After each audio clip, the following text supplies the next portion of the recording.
but the whole point of gaming is for escapism. And if you're trying to insert your reality into my escapism, that's a problem. Yo, what up, guys? It's the Gaming Zone bringing you your daily gaming news. And today we'll be going over another article from That Park Place. This time talking about a former Dragon Age lead writer that is bashing critics and calling them the tourists. So without further ado, let's get into it.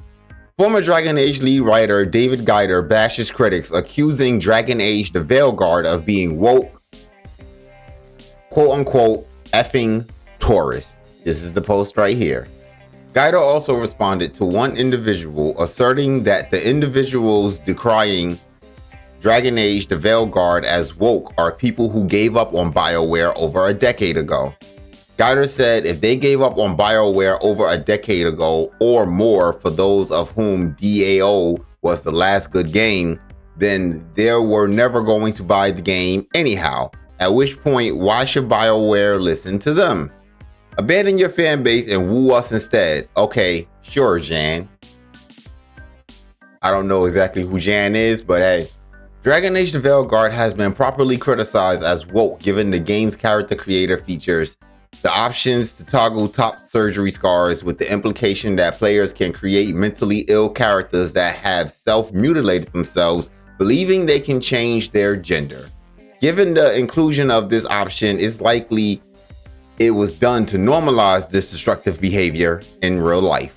Not only does it include this, but games director Corinne Bush, a man pretending to be a woman, who also describes himself as a queerosexual gendermancer, I can't believe I just said those words out loud, has claimed the entire series is inherently queer. Bush said in a developer story on BioWare's website, as a queer trans woman, I have a perspective on the games that not everyone has.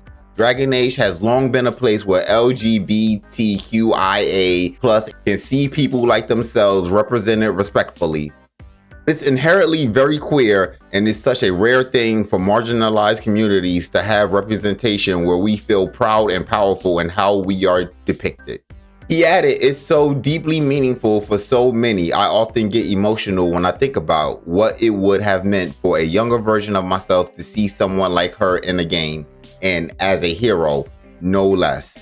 I hope we can be a safe place for queer players to know they are not alone, that they are brilliant and worthy, and that they are not only welcome but celebrated. Bush also made it clear that he is indeed guiding the Veilguard to adhere to this vision. Game directors are sometimes thought of as big personalities who are singularly responsible for the purity of their creative vision. But for me, it's really about being a steward for the vision that we as a team have collectively defined.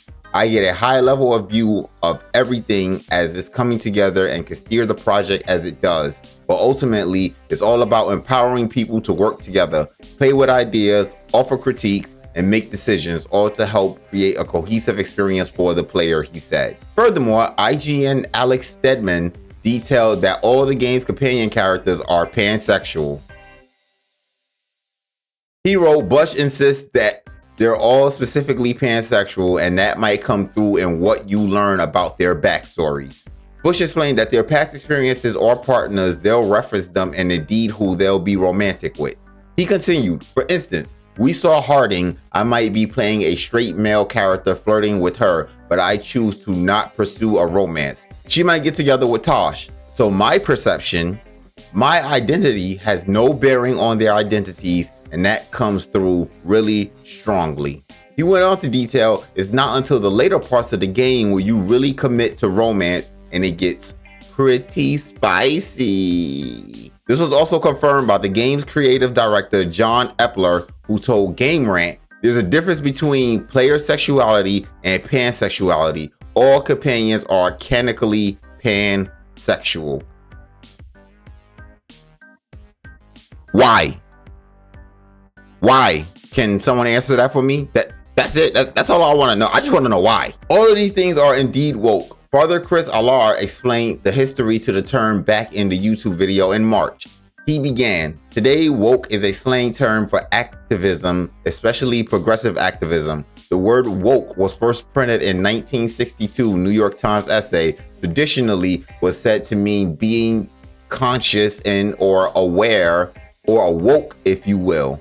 The Oxford English Dictionary notes that the term originally meant well-informed or up-to-date, but now it chiefly means alert to racial or social discrimination and injustice.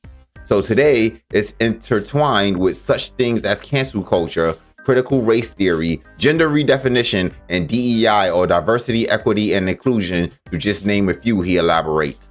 And it's everywhere. Schools, companies, and all the way to the highest levels of the government. He later shared that woke philosophy holds an antagonistic social theory, as we said, which deconstructs language, which denies moral norms, which sees reality only as an incessant struggle between oppressor and the oppressed.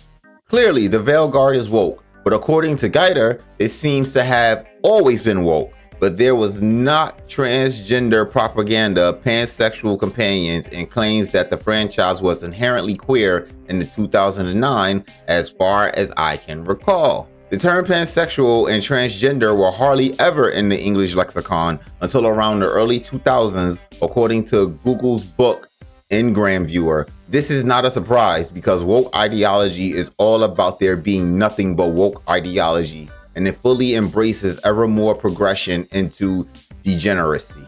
But the whole point of gaming is for escapism.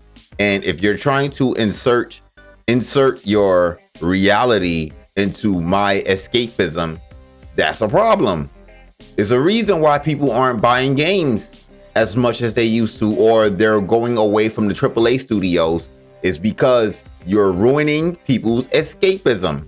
But that's all that I have for you guys today. If you like what you heard, please like the video. If you made it this far and you didn't like what you heard, hit that dislike button. It's cool. It's cool. I am the Gaming Zon, and I will talk to you guys tomorrow.